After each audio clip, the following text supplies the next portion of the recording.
पिंडज प्रवरारूढ़ा चंडिकोपास्त्र कैर्युता प्रसादं तनुते मह्यं चंद्रघंटेति विश्रुता। जय माता दी फ्रेंड्स, आज हम सुनेंगे माँ अम्बे के तीसरे स्वरूप माँ चंद्रघंटा की कथा। नवरात्रि के तीसरे दिन माँ चंद्रघंटा स्वरूप की पूजा होती है। इस प्रकार से माता का ध्यान करते हुए अब हम उनकी कथा आरंभ करते हैं।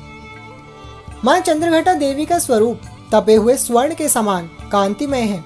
चेहरा शांत एवं सौम्य है और मुख पर सूर्य मंडल की आभा छिटक रही है।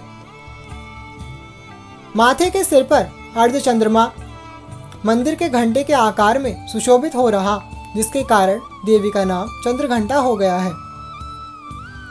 अपने इस स्वरूप में माता देवगण, संतों एवं भक्तजन के मन को संतोष एवं प्रसन्न प्रदान करती हैं।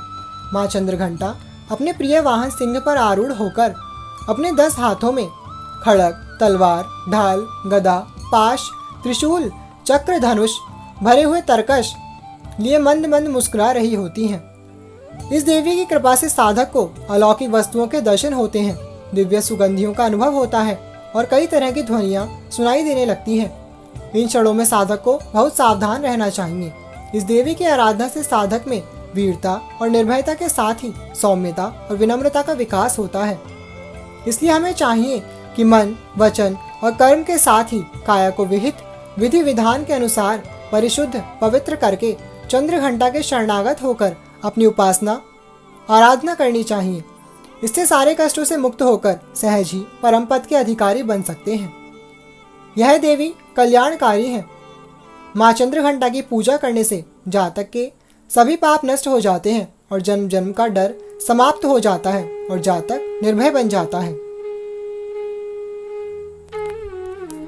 माँ चंद्रघंटा की कथा इस प्रकार से आती है कि देवताओं और असुरों के बीच लंबे समय तक युद्ध चला। असुरों का स्वामी महिषासुर था और देवताओं के इंद्र।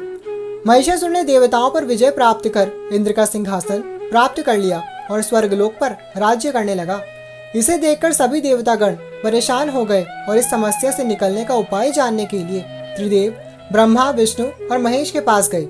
देवताओं ने बताया कि महिषासुर ने इंद्र, चंद्र, सूर्य, वायु और अन्य देवताओं के सभी अधिकार छीन लिए हैं और उन्हें बंधक बनाकर स्वयं स्वर्गलोक का राजा बन गया है।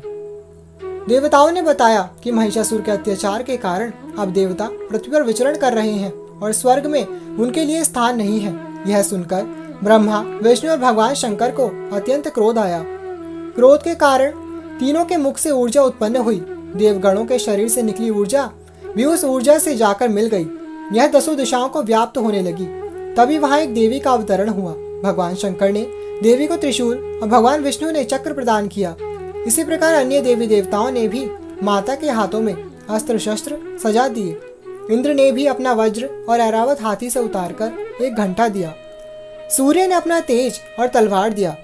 सवारी के लिए शेर दिया।